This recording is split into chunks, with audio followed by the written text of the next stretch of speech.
उत्तर प्रदेश आगरा में कुछ पूर्व लोहा मंडी निवासी चांदी व्यापारी नवीन वर्मा की गला रेत कर हत्या करने का मामला आप सभी लोग जानते होंगे। आज समाजवादी पार्टी के जिला शहर अध्यक्ष और शहर अध्यक्ष रामजी लाल सुमन ने मृतक नवीन कुमार वर्मा के परिजनों से मुलाकात की और पूर्व मुख्यमंत्री अखिलेश यादव की ओर से 1 लाख का चेक भेंट किया। आपको बता दें, वाजिद निसार ने बताया कि यदि समाजवादी पार्टी की सरकार होती तो पूर्व मुख्यमंत्री अखिलेश यादव मृतक नवीन कुमार वर्मा के परिवार से मिलने जरूर आते और यह चेक जो हम दे रहे हैं अखिलेश यादव के हाथों से दिया जाता। लेकिन भारतीय जनता पार्टी की सरकार है और भारतीय जनता पार्टी का ही कार्यकर्ता है जिसने इस हत्या को अंजाम दिया है। अब देखने वाली बात यह होगी मृतक के परिजनों को कब इंसाफ मिलता है। आगरा से फारूक खान की रिपोर्ट।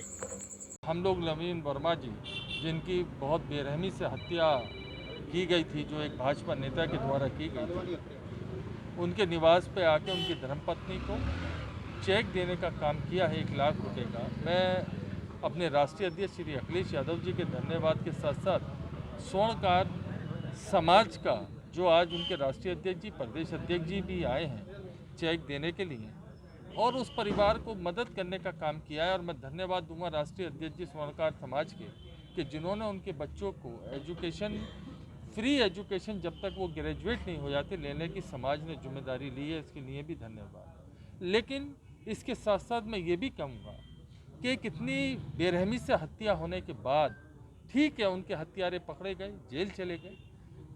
बीजेपी हमेशा जब जब उनका कोई पदाधिकारी या नेता किसी जघन्य अपराध में शामिल होता है तो उनका घिसा पिटाना एक ही जवाब होता है कि हमने 6 महीने पहले उसे पार्टी से निकाल दिया। मैं ये पूछना चाहता हूँ कि भाजपा को 6 महीने पहले अपने पदाधिकारियों के कुकर्मों का पता पड़ जाता है कि वो 6 महीने पहले पार्टी से निकाल देते हैं। दूसरा, इस परिवार की आर्थिक मदद बीजेपी की सरकार प्रदेश में, देश में इस परिवार की आर्थिक मदद के लिए क्या कदम उठाया? क्या इस मृतक के पत्नी को नौकरी नहीं मिलनी चाहिए? क्या उनके बच्चों की एजुकेशन और उनके भविष्य का व्यवस्था सरकार को नहीं करनी चाहिए? हमारी समाजवादियों की यही मांग है कि इस परिवार की आर्थिक मदद भी हो, सरकारी नौकरी भी दी जाए और बच्चों की एजुकेशन की गारंटी भी ये सरकार ले। समाजवादी पार्टी इस बात की मांग करती है और समाजवादी पार्टी पूरा सहयोग इस परिवार को देने का काम करेगी आगे। नवीन वर्मा की जिस तरह हत्या हुई वो अत्यधिक हृदय विदारक थी। उसके बाद अपने साथियों के साथ हम यहाँ उनके परिवार को सांत्वना देने आए थे, अपनी संवेदना व्यक्त करने आए थे। अभी 3 दिन पहले स्वर्णकार समाज का जो संगठन है उसके पदाधिकारी, उसके अहदेदार समाजवादी पार्टी के राष्ट्रीय अध्यक्ष और इस प्रदेश के मुख्यमंत्री, पूर्व मुख्यमंत्री श्री अखिलेश यादव जी से मिले थे। उन्होंने बहुत सलीके से पूरी घटना को सुना और अपनी संवेदना व्यक्त की। 1 लाख रुपए का चेक उन्होंने समाजवादी पार्टी की तरफ से इनके संगठन के पदाधिकारियों को सौंपा था। हमको भी इत्तला थी कि हम लोग इनके साथ ये चेक देने के लिए आए।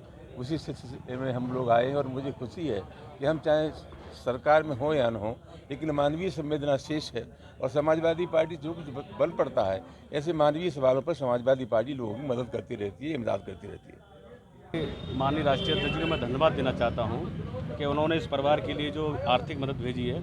मैं आपको बताना चाहता हूं, नवीन वर्मा जी की जिस दिन हत्या हुई उस दिन 2 दिन के बाद समाजवादी पार्टी का डेलीगेशन माननीय सुमन जी के साथ हम लोग भी यहाँ पहुँचे और हमने उस समय भी इस परिवार से और समाज के लोगों से कहा जहाँ भी समाजवादी पार्टी की जरूरत होगी स्वर्णकार समाज के साथ समाजवादी पार्टी पूरी तरह से साथ है। लेकिन मैं आपके माध्यम से बताना चाहता हूँ, जिस तरह से भाजपा की जो नीति और जो सिद्धांत है कि जो भी घटना होती, जो भी आरोपी होता है उस पर बुलडोजर चलाने का काम करता है। मैं आपके माध्यम से पूछना चाहता हूं कि नवीन वर्मा के जो हत्यारे हैं टिंकू भार्गव, उसके परिवार उस पर बुलडोजर कब चलेगा उसके घर पे? ये पक्षपात जो भारतीय जनता पार्टी में हो रहा है ये नहीं होना चाहिए। हम आपके माध्यम से मांग करते हैं कि इनके परिवार की जो बहू है उसको सरकारी नौकरी दी जाए और उन बच्चों को जो पढ़ने लिखने की व्यवस्था है वो भारतीय जनता पार्टी की सरकार को करनी चाहिए, क्योंकि पूरा स्वर्णकार समाज हम लोग देखते हैं पूरी तरह से भारतीय जनता पार्टी के साथ खड़ा है। लेकिन जो कोई भी जनप्रतिनिधि इनके लिए सहयोग क्यों नहीं लिया है, ये बहुत ही निंदा का विषय है। हम आपके माध्यम से ये मांग रखते हैं कि इस परिवार को पूरा